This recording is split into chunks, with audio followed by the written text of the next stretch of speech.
6 months ago, this is what started it all. This is what started it all. And today, the missionaries have returned, and they are going to take a little bit of time to share with you their experiences and their stories from their 6 days that they were in Louisiana in Baton Rouge. So that is the sermon for today, the missionaries return. You know, if Pastor Sandy was here, she would profoundly follow up that statement by saying, "Praise Jesus."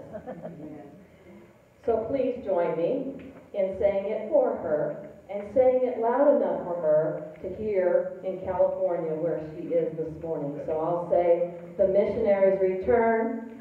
Praise Jesus. Pastor Sandy has had many successes and dreams for this church and church family. I'm sure that having the Baton Rouge mission trip go from being a thought to a dream to becoming a reality would certainly rank as one of the biggest highlights of her ministry thus far. She was disappointed when she realized that she would be out of town this weekend and not able to share her own testimony or thoughts about the trip with you. But we do have 6 of the 10 mission team members to share their own personal experiences and reading submissions by those who couldn't be here today. So we'll start with Pastor Sandy, who's asked me to read and share her experiences with you, and I'm proud to do that. So this is what Pastor Sandy would have said had she been here today. Greetings from Los Angeles. I'm sorry to not be there with you this morning as we celebrate the successes of our Christmas is Not Your Birthday project. I am away at a President-elect training for the Boulder City Rotary, and will be back with all of you next week. Thank you for giving me the opportunity to serve not only our church, but also to be a member of our community. I have asked Connie to share my thoughts from our trip. I don't know if I've ever been as proud as I am today at the accomplishments of this community of believers. We set an audacious goal last August. It was way out there. I knew that God wanted us to do, but was afraid to even speak it aloud. He couldn't be serious. As Connie and I began to discuss the options for the mission project, the flood occurred in Baton Rouge, and I knew what God was calling us to do. We were to send our group to be the hands and feet of Christ to help the people who lost everything in the flood. Connie asked me how many people I thought we could send. I sheepishly said, I'd like to see us send 8 to 10 people. I had no idea how we would make that happen. The number just popped out of my mouth. Then we did the math. We figured out how much it would cost to send this group. It was then that I knew that we were on the right track because it scared the pants off of me.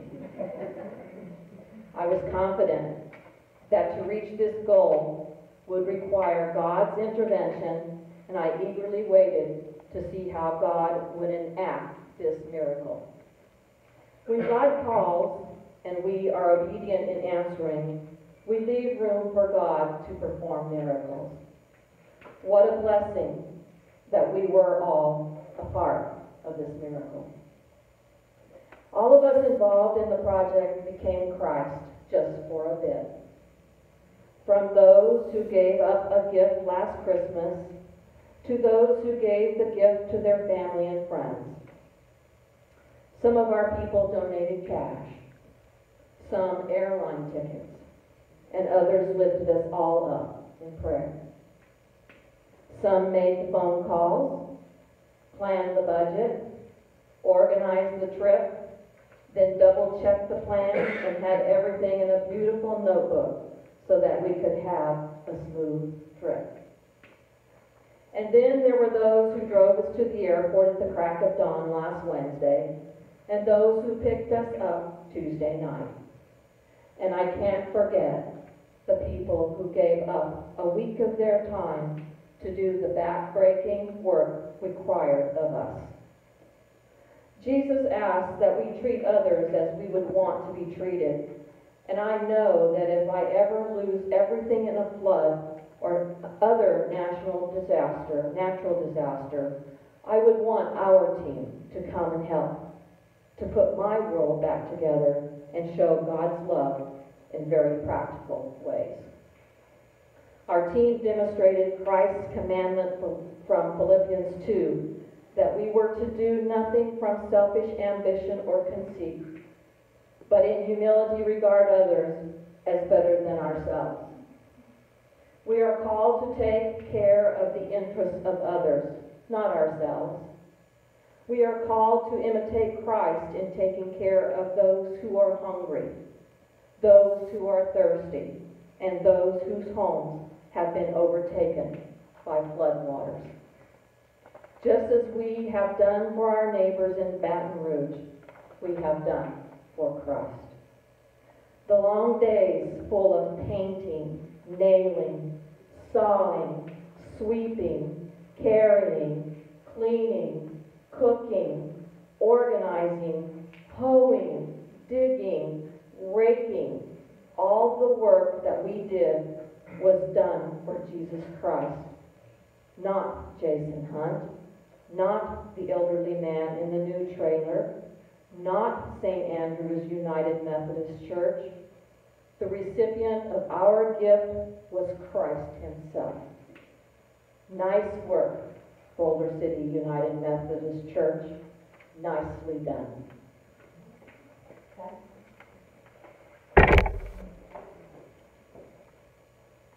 Okay, that was Pastor Sandy speaking, and Connie.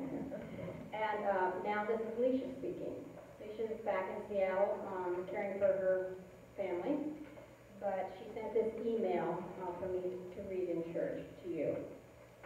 Leisha is currently helping her son Joe with their handicapped daughter. This is what she said. When the Lord calls us to do something, He will give you the strength and the means to follow His direction. In recent weeks, as we prepared ourselves for Baton Rouge Disaster Relief Team, we came across God's wisdom to help us while we were there. We used the internet to find images of what the flood looked like in Baton Rouge last year. We used a handout from team leader to prepare our hearts and minds for this trip. But God took it another step. He placed me in a seat on the plane beside a man that lived through this flooding. Now, I'm not one to talk to people I don't know, but he, Brad, started talking to me.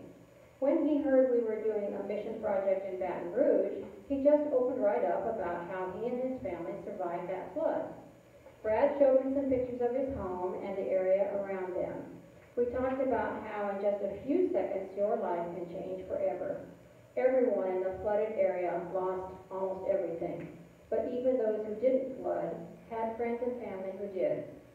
No one's life was untouched, changed forever in some way or another. To listen to him and other people from the area, you wonder, how can you keep going? It is by God's grace that they keep going. It will take years to clean up what is left and rebuild. As the missioner, we did much listening to different people. It helped us to see that we often take for granted what we have. As we drove around and saw the destruction, our hearts hurt. It was more than we could really comprehend. The last day we were in Baton Rouge, there were emergency alerts going off like every 15 to 30 minutes about tornadoes. We were told it was just because the weather was favorable for a tornado that it was very rare for one to actually touch down. When we got to the airport and saw the news, our hearts broke a little bit more, and we prayed before we even saw the destruction. A total of 5 tornadoes had touched down in New Orleans, one in Baton Rouge and 4 in New Orleans. Wow. How do you put this in your mind after just serving a broken community? We also fun while serving what Methodist doesn't, right? We were so delighted when we did work to fix up a garden at the church who hosted us. To feel real soil on my hands again, what a blessing. And I brought a sample of that soil. You want me to keep it? We don't have that in Boulder City.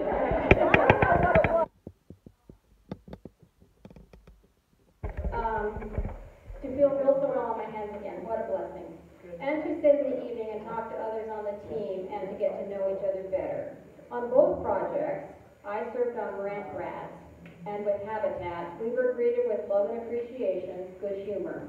One morning it was warm donuts. We did not see hate or grudges from what happened to that town, but we saw pulling together. If you want to learn more, talk to one of the 10 who went to serve. And thank you to all who helped send our team to do God's work. Leisha. Leisha and Sandy and Cameron, the first day, went to a trailer that had been, I think it was new, but anyway, this man lived in the trailer, and the trailer was placed 9 feet up in the air on stilts. So Cameron found out that he had to be 18 in order to work with Habitat, and the rest of us were all working at a house supervised by Habitat. So Cameron and Sandy and Alicia went to work on this trailer, and there was a group of men at the church that we were staying at that was building a ramp for him because he was handicapped. And so they were building this giant 9-foot ramp for him to get up to his trailer. So that's what Leisha and Sandy and Cameron did for the first 2 days, and they finished that, and then Leisha and Sandy came in to work with us at the house. And the men at the church had other things for Cameron to do, so they kept him busy. So that was what Leisha wanted me to tell you.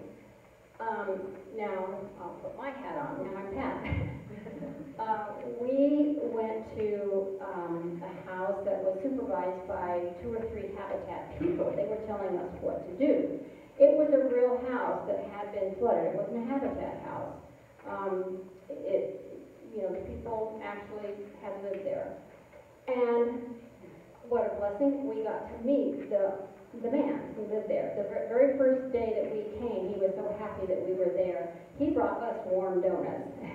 That was a real good start for our work. But I spent most of my time painting, using a roller and a brush, and I learned how to use a caulk gun also. I got pretty good at it by the time I was through. But Pastor Sandy wanted me to tell you this, which is we all thought was we could see the touch of God in this. The very first day we were at the house, Jason, who was the homeowner, came to welcome us and tell us how happy he was that we were there. And he happened to mention that he said, "Today is my birthday, and this is the best birthday present I could get." And we all just thought, wow, this project is, Christmas is not your birthday, it's Jason's birthday. We just were blown away by that. And so meeting Jason, he came almost every day. He is a paramedic, and that's his real job, and he said that the day that the flood happened, he was at work on his ambulance, and he kept getting all these calls from lots of people, but his own family members, his extended family lives in the area, and he got a call from his wife, from his sister, from his mother, and his family members saying, "What can I do? My house is flooding." And he's saying, "I can't even go home. I've got so much work right here in my job. I can't help you." And so, that was what he was dealing with that day of the flood. What else can I tell you?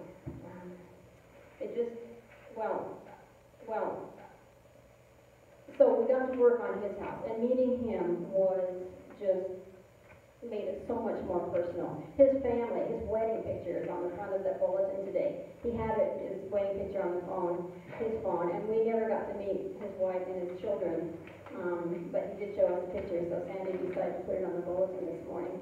But meeting him just made it all so much more personal for all of us.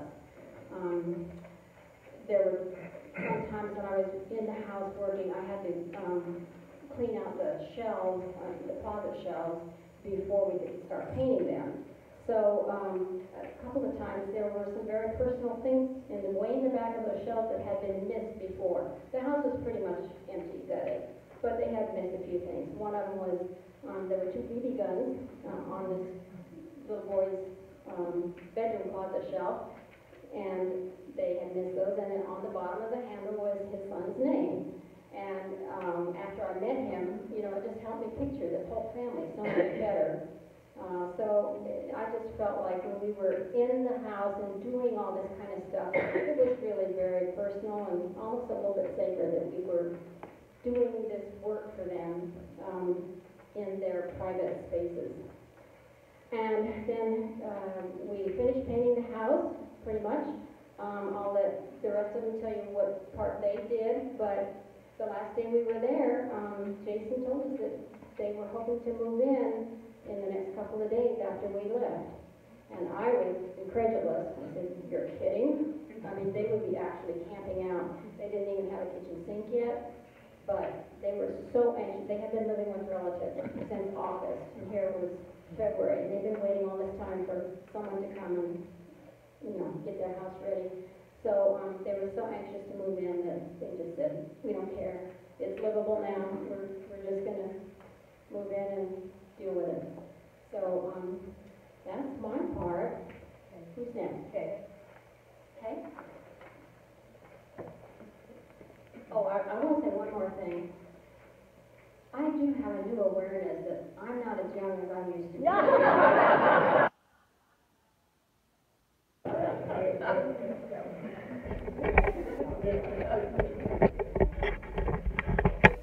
First of all, I have to thank all of you for possible allowing me to go with everybody out there. It's an amazing experience, and I'm ready to go back.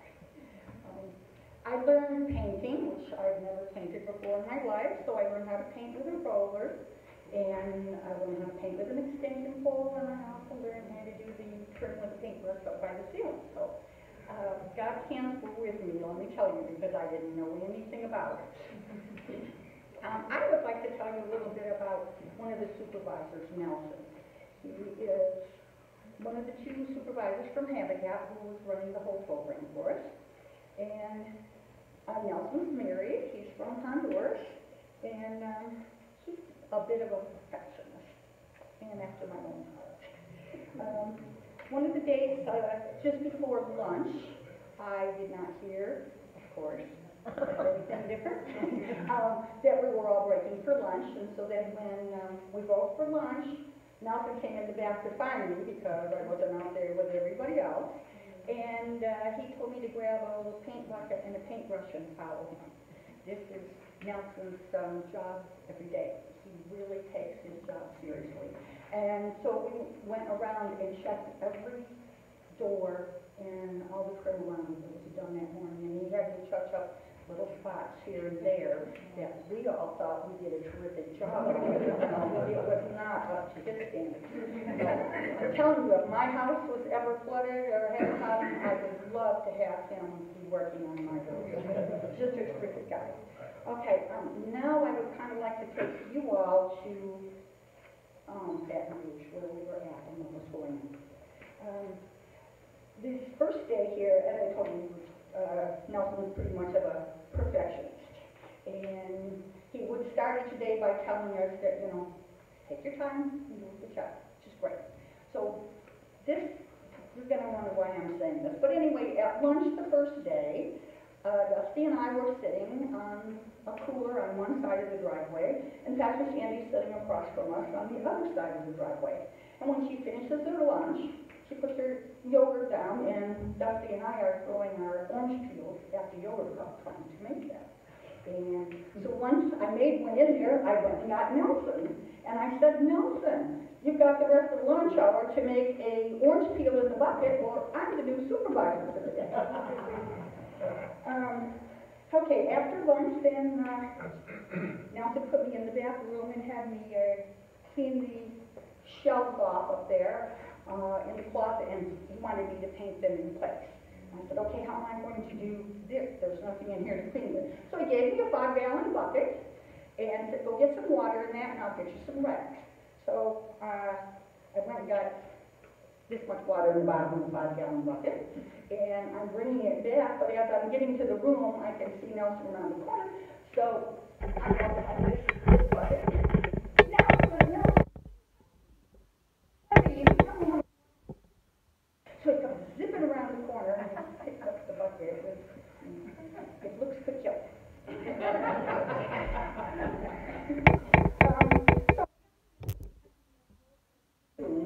And I forgot to mention the other day, every time you needed paint, you had to have one of the supervisors come and fill your paint bucket.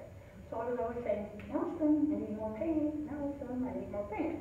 So he's bringing me more paint, and I'm rolling. He said, roll both of these rooms here, and there were a bunch of nails that needed to be pulled out of the wall. And I said, okay, but you need to get all those nails out. I can do that, no problem. Well, of course, he's gotten called everywhere else in the house because he's supervising the whole project. And at that point, Nick was just doing floors, so Nelson was really helping with the cabinets and the hardware and everywhere else. So he was getting pulled back and forth all the time.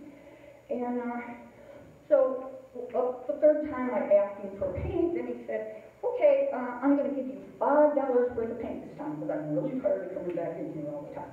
So he pours paint for me, and I said, oh, that looks like about $2.50 worth, not $5. And of course, a few minutes later, I had to call him in, and I needed more paint again. So he got me some more paint, and this time, as he's pouring my $5 worth of paint, there is a toy rifle on the weight machine. So I picked up the toy rifle, and I held him hostage. When he looked up from pouring the paint, he was staring into this rifle and wondering what's going on. And I said, you cannot leave until you get those nails out of that wall for me so I can paint that wall. And we finished painting that day, and then the last day that we worked was a half day. And when we got there, then my assignment was to put the finish coat on both of those rooms. And so this time, when Nelson brings me paint in the morning, he brings me the 5-gallon bucket and he has a grate in it. And he goes, I don't want to hear, Nelson, give me paint all day. So that's why I had the whole bucket.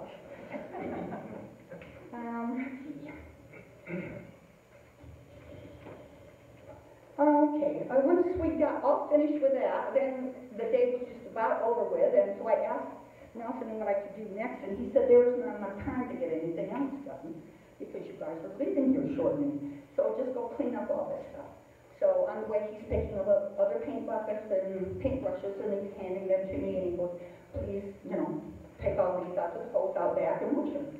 So I'm out there cleaning them all up, and Dusty's out there helping me. She's holding on to the stuff, and he calls Dusty back over to the patio doors. He doesn't want to come outside by the house. Smart man. He thought he was going to get sprayed. Anyway, what he wanted to do was tell Dusty to tell me to come back in because the stuff was clean enough. It didn't have to be clean enough to eat up on. So it was done. And on my way back in with all the materials, I see a the room in the back of the house that is a utility room, and that hasn't been painted yet. So I said, oh, let me roll that real quick. And he said, you don't have enough time to roll that. And I said, sure I do. They'll wait for me. And he goes, oh, you bet they'll wait for you. You're not staying with me. So then we went out front when we were all done for group pictures. And when we got out for group pictures, after a few pictures were taken, then Nelson was saying to our crew that we did a good job, and he was glad to work with us. Everything was wonderful, and we were welcome to come back anytime, but you have to leave her at home. And I was like, yeah, her. And I just want to say one other thing. The maps that Andrea is doing, she finished one for us, and we took it with us, and I slept on that map for the whole week. The first day, I did not have it. I was freezing on the bed that I was sleeping on because I only had a sheet underneath. And so Pat suggested I try the homeless map, and I was afraid that it was not going to be very comfortable because if you're a homeless person, you're probably sleeping in jeans and a jacket, and I've got a thin little sheet, so I figured I'd be able to feel the mat through there. Let me tell you, it was the most comfortable thing for the whole week. It was great, and I'm sure that it would be good insulation against the ground or cement wherever anybody happens to be sleeping on the mat. So it's a really, really worthwhile project. So if you can get involved in that in any way, please do, because that mat was just great, and I would like to get them to everybody in Boulder City that needs it. And thank you again for sending it.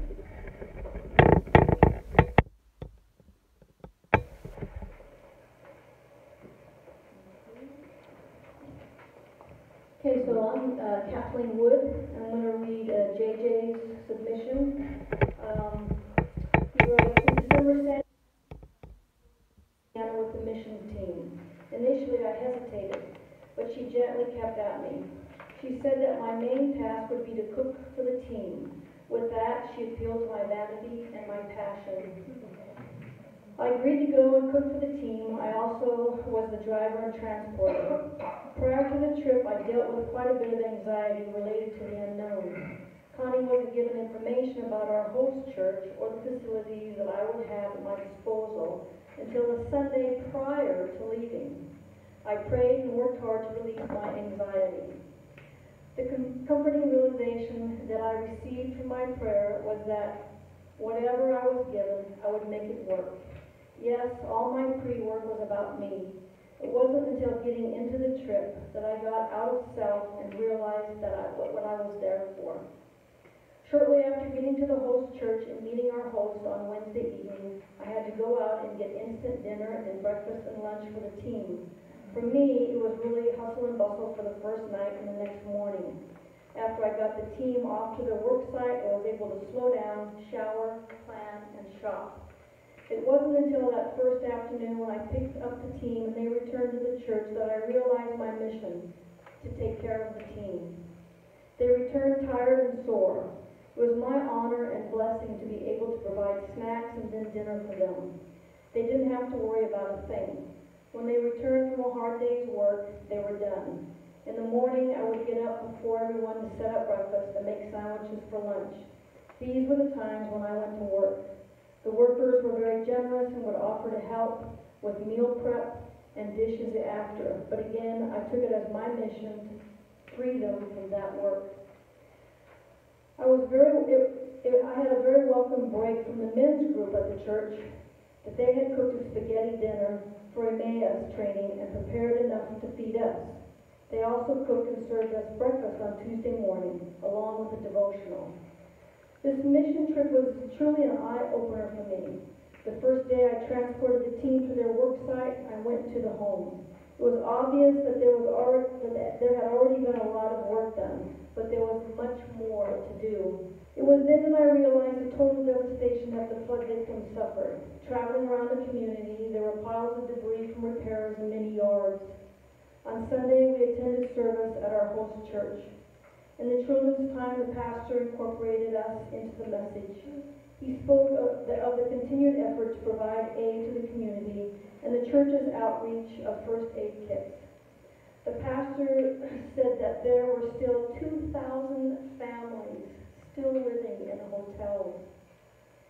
There was an account for the thousands that were still staying with families and or friends, or the ones that had moved back into their homes prior to finishing the needed repairs. I am thankful that I went on the trip. I was able to serve and support, to be the hands and feet of God to a hurting community that even on the day we left suffered tornadoes and destruction. So Chuck and I were teamed up, or we teamed ourselves up. We became quite the pairs for our doors and installing doors, etc. So on the first day that we were there, all of us got settled in and kind of got our own places in our jobs. And a gentleman drove up. He was in amongst all the work trucks and all the debris that was around in the front yard. And he came up and was dressed in khakis and polo shirt. He had a clipboard in his hand. And he introduced himself as Frank, and he was the construction supervisor for Habitat. So he went about with Nelson, who was our daily supervisor, and they made an inventory and decided that they needed some doors, what else they needed, and then he walked around and promptly left, and we went about our business. Personally, I don't remember seeing him on Friday, but Saturday he came back, and Chuck and I were out in the carport working, and he had delivered some doors that we would eventually install. And he sat down and spent some time with us, and we asked how he had been affected by the flood. And he said that he had not been there personally on the day of the flood, but his daughters had been there. He had 2 daughters. And he started getting some phone calls. And when his one daughter called and said, "Daddy, the water's up past the sidewalk and it's coming into the yard." And he said, "Okay, you guys get yourselves ready and just keep me posted." So then he got a phone call a little bit later and she said, "Daddy, the water's come up to the foundation." And he said, "Okay, just keep me posted, be prepared."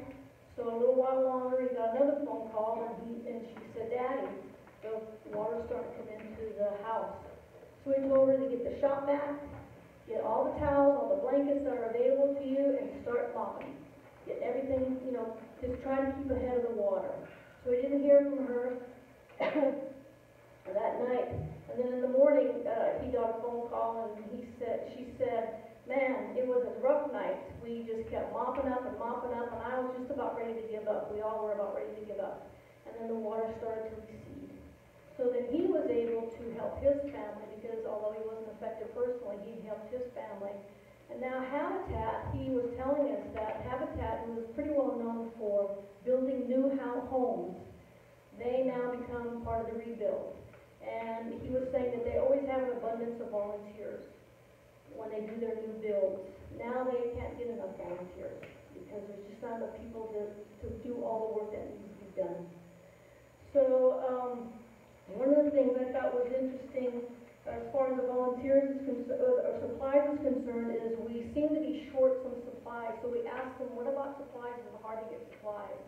And he said, on any given weekend, if it's a nice weekend, you can go into a Lowe's or a Home Depot, and it looks like a human hurricane has hit it.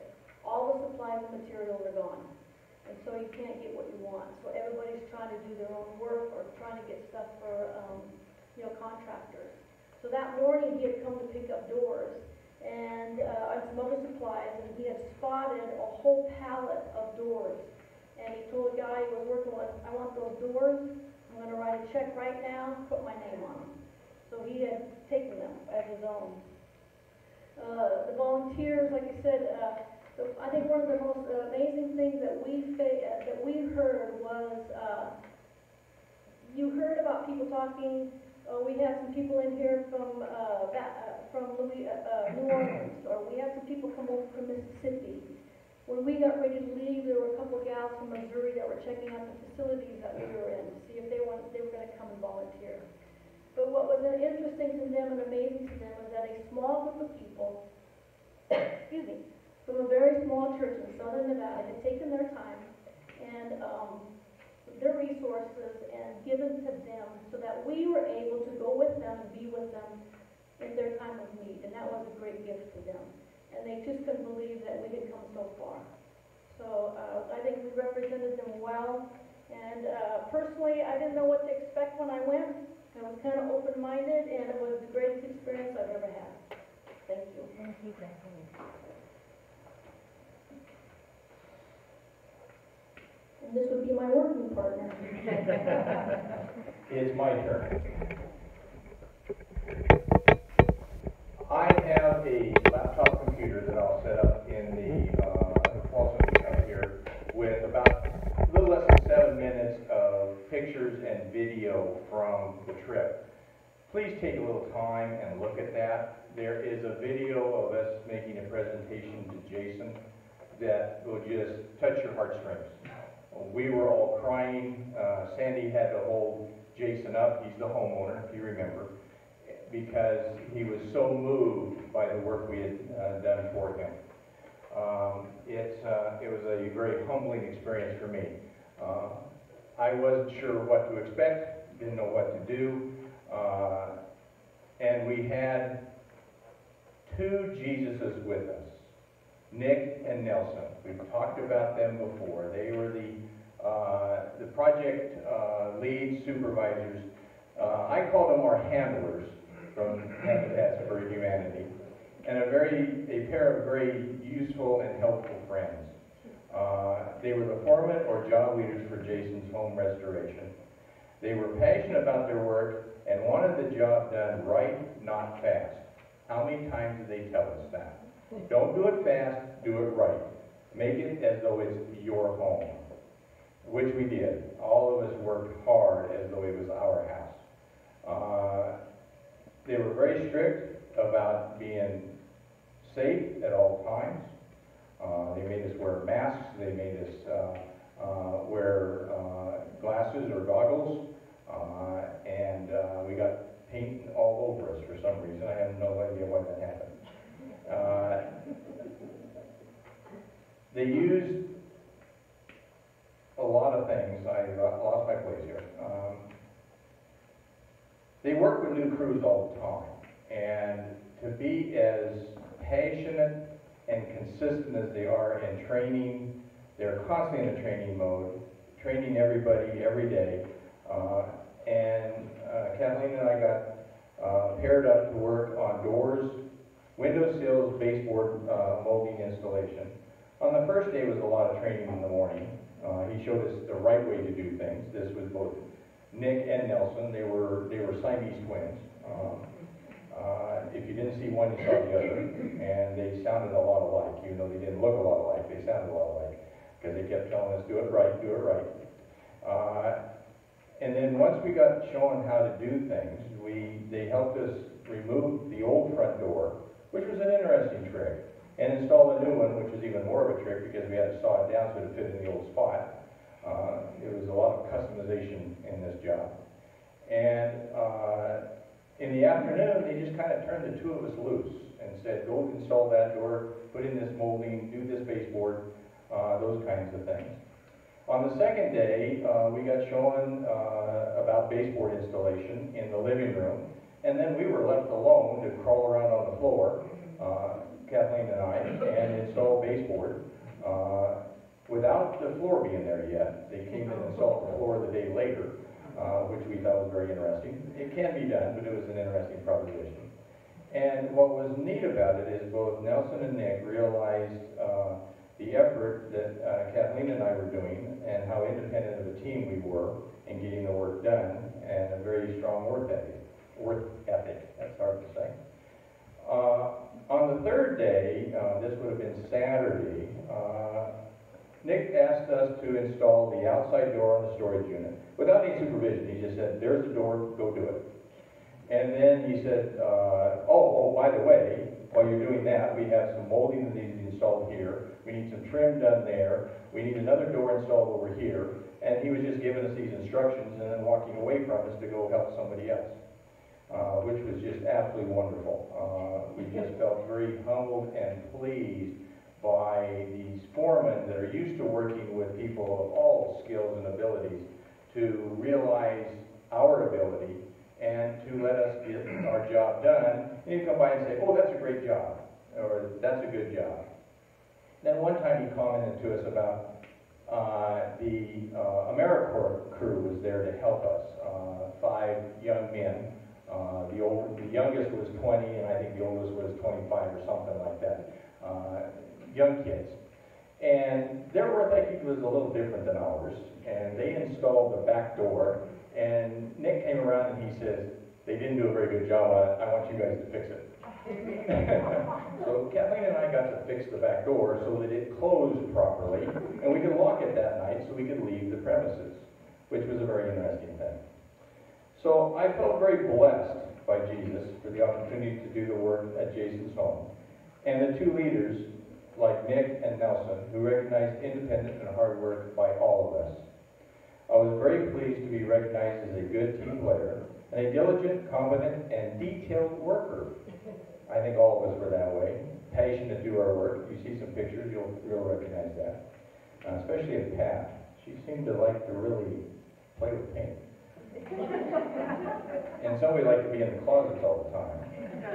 I won't mention names, but pictures will show the tale. They, including Jason, greatly appreciated our efforts and attention to detail. And we did do the right job, the right time, at the right pace.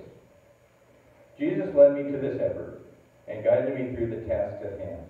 I did not know what to expect, but I knew Jesus would be there to guide me. And he manifested himself in the form of Nick and Nelson. Thank you very much. Now, switch hats. Since Cam's not here, Cameron, I'm going to read his input to our effort. As you remember, we mentioned a little earlier, Cameron was underage and couldn't go work at the Habitat for Humanity project. So the church had plenty of other things for him to do. And the big thing was, as mentioned earlier, that he had to build stairs and a ramp up to a 9-foot off-the-ground trailer. Think about 9 feet. I'm 6 feet tall. That's 3 feet taller than me, so it's almost as high as the ceiling. So think about that. This guy's got to get into this trailer every day, and he's handicapped. So Cameron went to do that, and he worked with this group of church men called the Ramp Tramps. This is not their first project. They're building ramps for lots of homes. And so here's what Cameron had to say. Why did I go? I went to get closer to Mr. Jesus. I did not only get closer to Jesus, I learned so many things, and they all helped me grow as a person, skilled and emotionally. In my skills, I learned how to use a nail gun. I talk about that more later. I learned how to use a saw. When I started on the work site, I was really nervous because I was afraid that the skills that I had then would not be enough, and they would just not let me do anything because I did not know what to do. But I was 1,000% wrong. On the first day that we were there, I didn't do much, and they just didn't let me do much, so I just played with clay. I wish I was there. When they didn't tell me to do anything else. Then the second day came. Man, it was like night and day between the 2 days. There wasn't a time that I wasn't working. That was when I was learning how to use the nail. The reason that I did not use it on Thursday was because I just was anxious. I thought when the nail gun would give a lot of kickback, but I didn't do anything. But it didn't do anything. I thought I was going to hurt myself or someone else. I just didn't want to get hurt, and of course my brain was straight to the worst thing possible. And using the saw, I was really set on not using it, but get ready for this. It looked like it was fun, and that made my decision. After that, let me see. Oh, the railing. The railing was pretty interesting. They were measuring once, cutting twice. Didn't sound like the Habitat crew, that's for sure. I just kept holding it back as just wanted to yell at them and tell them to do it a different way so they didn't keep wasting wood. We went through some planks of wood that someone else probably could use that they wasted. Even after all of that, I thought definitely go through the exact trip once again. So that's Cameron's input. Bruce, your turn. Yep.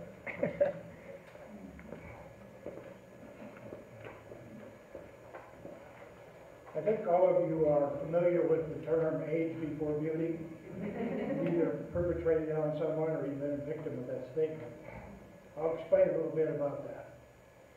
You heard a lot about the work that we did in Jason's and his family's home. There were 6 of us deployed on that particular job. all week long, four days of work. But we also we were deployed to 3 other places. You've also heard about the ramp going up. We had 3 people there. But we also were asked by our church hosts if they had a large tandem trailer. It was a van trailer enclosed, jammed with tools and all kinds of stuff in this thing. You could barely get the rear doors closed. And they asked us, could we find a couple volunteers to clean out this tool thing and inventory what's in there? Because a lot of the stuff that was in there, it was called emergency, and there was a big sign across the side of the trailer that said United Methodist, St. Andrew's United Methodist Church Emergency Response. They also had a pickup with that on. I mean, they're used to disasters down there, is what the feeling that I have. So we were asked, could we go in there and inventory all that mess and clean it up? So that was a different project. Then we were also asked to help de-weed and clean up some raised gardening beds where the preschool students could plant a garden next spring. So we were asked, could we go in there and clean up over last year, till the soil, put in new soil, and get all those beds ready? And there must have been 10 of these beds. So we actually had 4 different job sites we were working on. Now the one I was working on was with Jason's family home.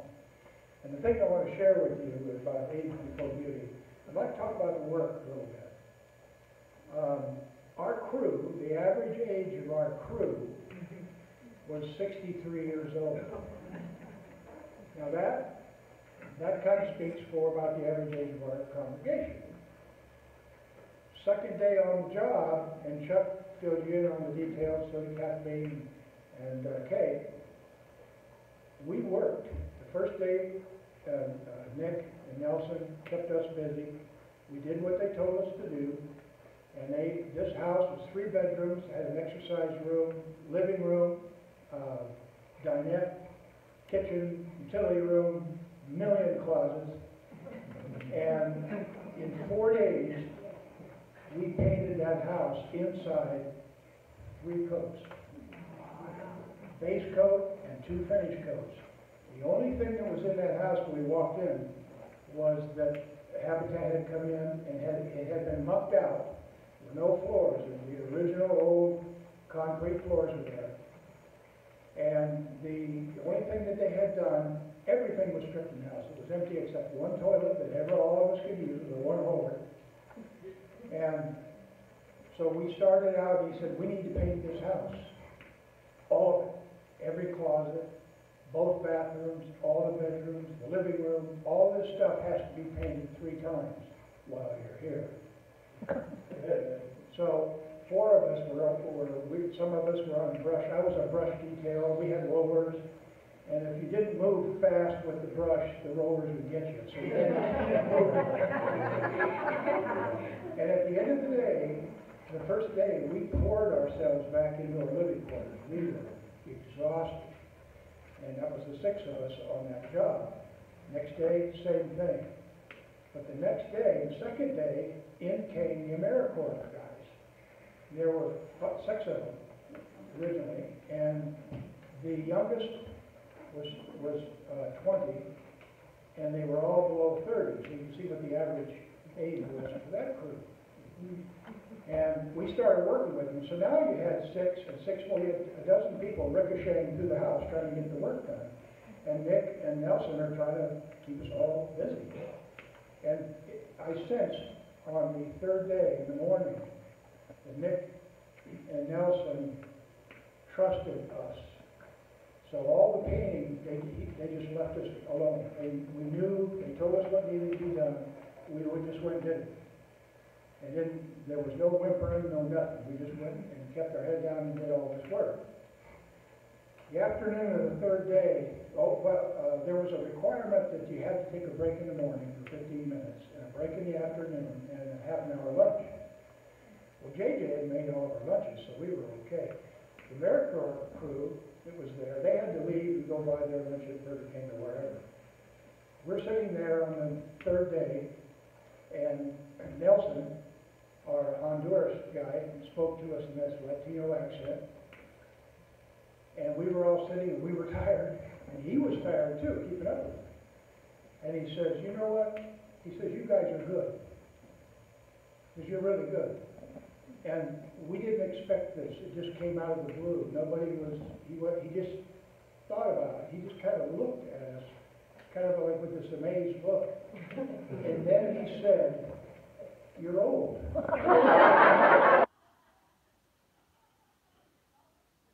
Yeah, and we all got a chuckle out of that.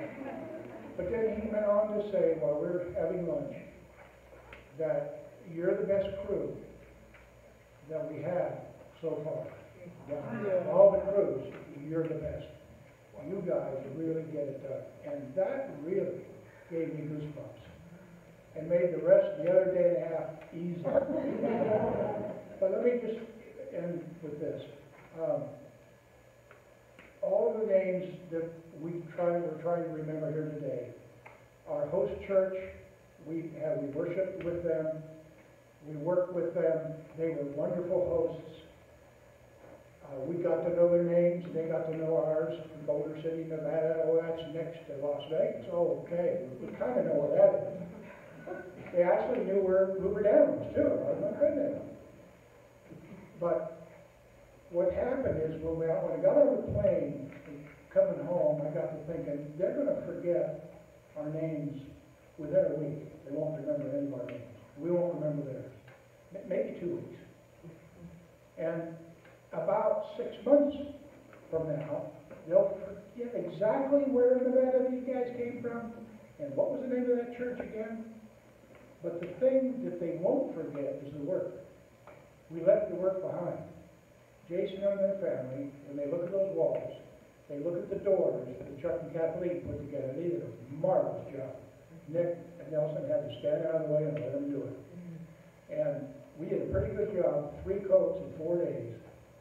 And when he brings his family in there and they get their washer and dryer and everything going, every day they'll look at the walls and see the floor. The thing that they won't forget is the work. We left the work behind. Jason and their family, when they look at those walls, they look at the doors that Chuck and Kathleen put together. They did a marvelous job. Nick and Nelson had to stand out of the way and let them do it. And we did a pretty good job, 3 coats in 4 days. And when he brings his family in there and they get their washer and dryer and everything going, every day they'll look at the walls and see the floor. Now think about this. I think it's a pretty good place.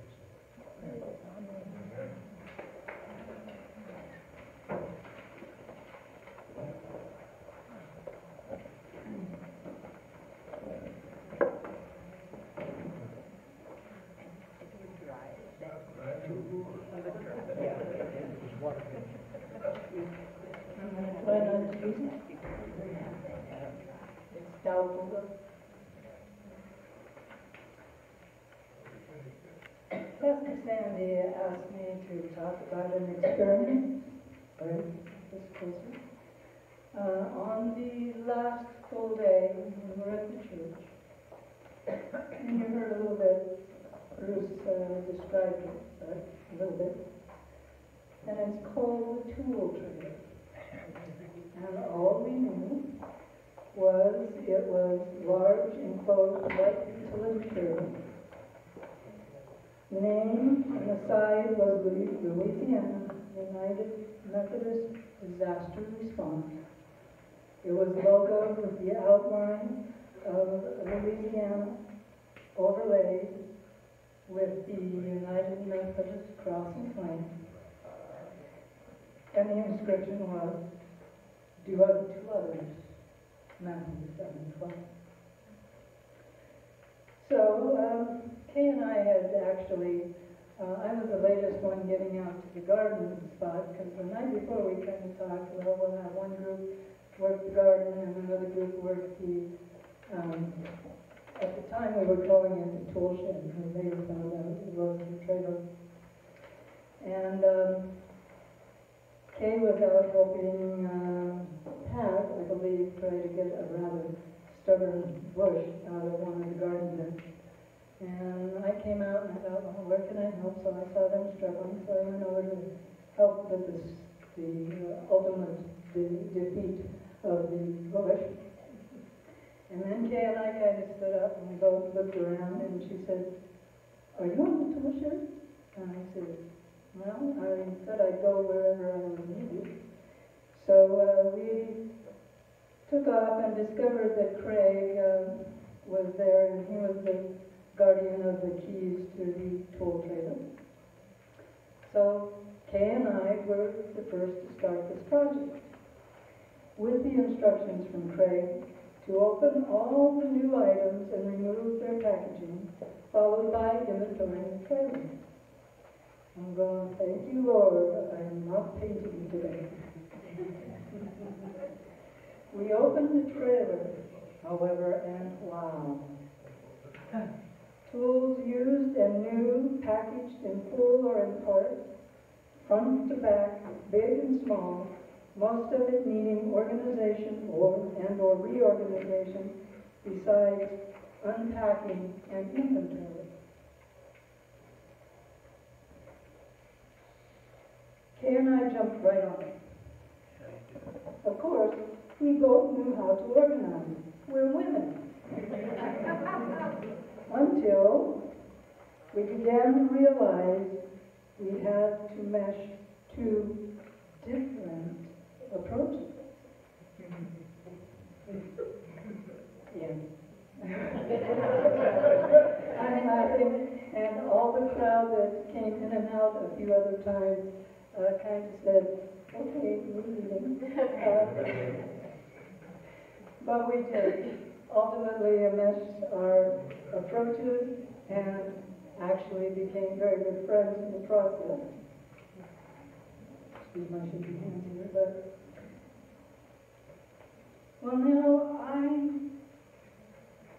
do not often experience spirit sighting, but I did then listen, think, and communicate. You know, engaged brain before mouth, and it all came together. But we weren't abandoned, as I mentioned, by the rest of the team.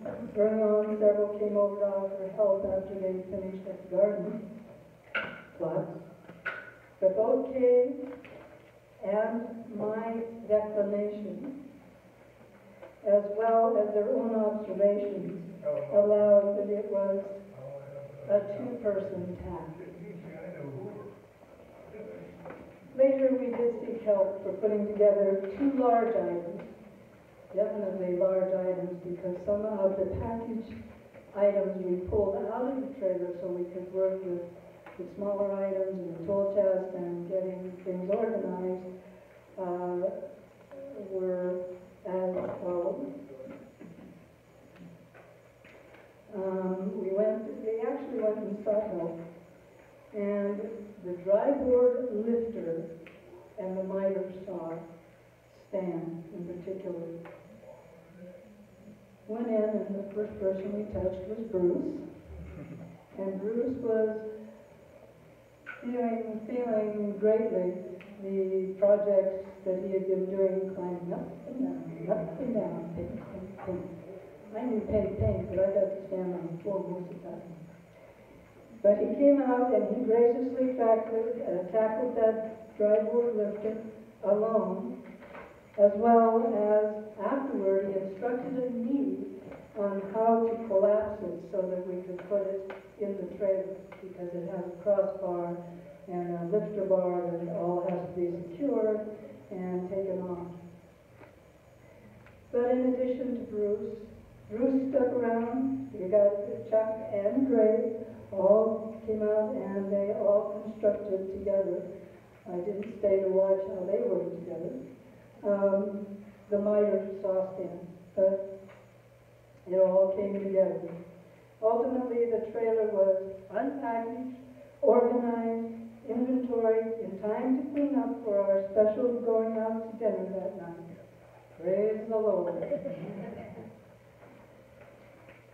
Lastly, flying home the next day and seeing the sun setting above the storm all across the sky like I had never seen it before. Deep breath. I did 2 deep breaths and picked me up off the floor. I closed my eyes and felt, well done.